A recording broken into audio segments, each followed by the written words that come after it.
İran vuruldu, savaş başladı mesajlarına diqqət eləsək, özəlliklə həm Türkiyədə, həm Avropada, Rusiyada, dünyanın hər yerində görürük ki, bu təbliğatın arxasında pedofil dünyasına LGBT dünyası durur.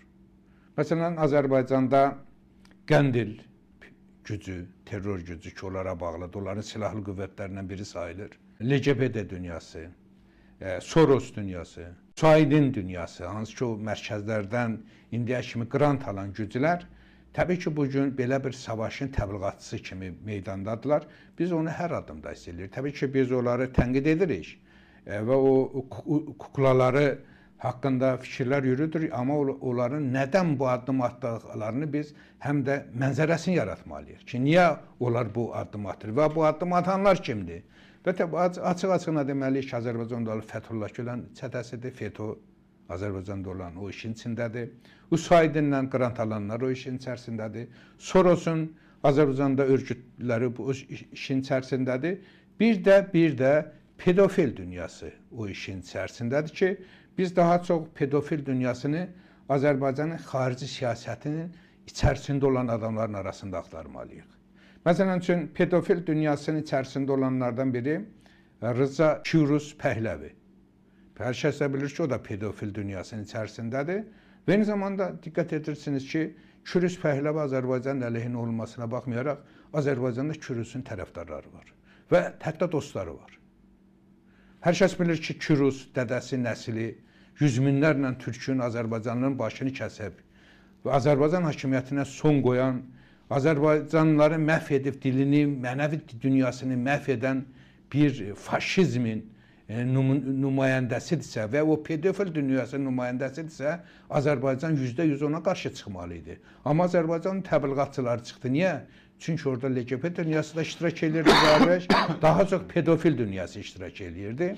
Pedofil dünyası da dedim ki, Azərbaycanda daha çox xarici diplomatiyamızla bağlı olan insanlar və eyni zamanda Fethullah Gülen Azərbaycanda ləğv edilməyib ki, siz bilirsiniz ki, Epşteynin vəkili həm də Fethullah Gülenin vəkili idi. Bu rəsmən elədi. Hər ikisinin vəkili eyni adamdır. Bu ondan xəbər verir ki, həm də bunlar eyni mərkəzli adamlardır. Eyni mərkəzli olan bu adamlar Türkiyədə hansı cinayətləri törədiblərsə, eyni zamanda Azərbaycanda da örgütlənməklə həmin hədəfləri, həmin məqsədləri əsas götürüblər. Onlar da Azərbaycanda az deyirlər. Mən hələ 2018-ci ildə ABD-də Azərbaycan Böyük Elçiliyində 28 Mayısda müstəqilliyimizin günündə verilən resepsiyona Rıza Pəhləvi dəvət olunanda çox səs-küylü açıqlamalar vermişdim ki, bunu kim dəvət edib? Hələ bu günə qədər də tez-tez onu xatırladıram ki, onun dostları kimdir?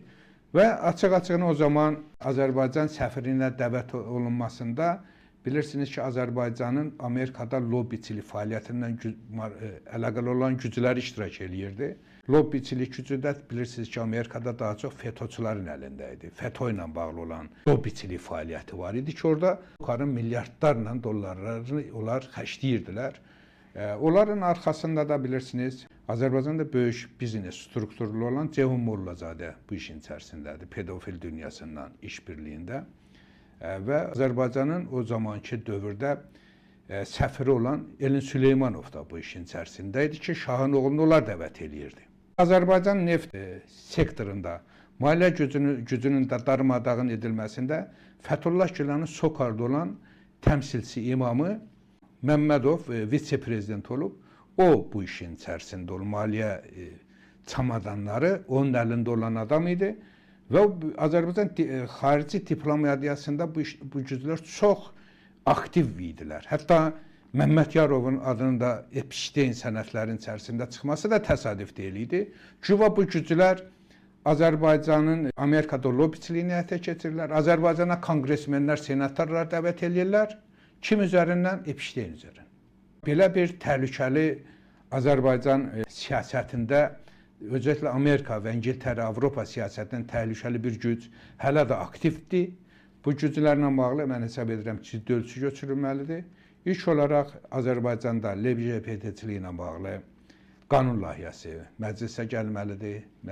LGBT-çiliyin bu gün Azərbaycanda ləğv edilməsi, təbliğatı qadağan edilməlidir. Cəzasını almaq istəyən adamlar da cəzalanmalıdır. Digər tərəfdən də mən hesab edirəm ki, bugün dünyada bir Epstein fırtınası əsir. Bu dünya üçün təhlükə olduğu üçün, dünyanın güvənliyi üçün təhlükəli olduğuna görə Epsteini araşdırma Azərbaycanda, Azərbaycanla təbii ki, bağlı hissəsindən söhbət gedir. Bir qurum yaranmalıdır. Epstein nə kimi fəaliyyət göstərir, kimlə işbirliyində olub, onlar aşkarlanmalıdır və o adamların hamısı həbs olunmalıdır.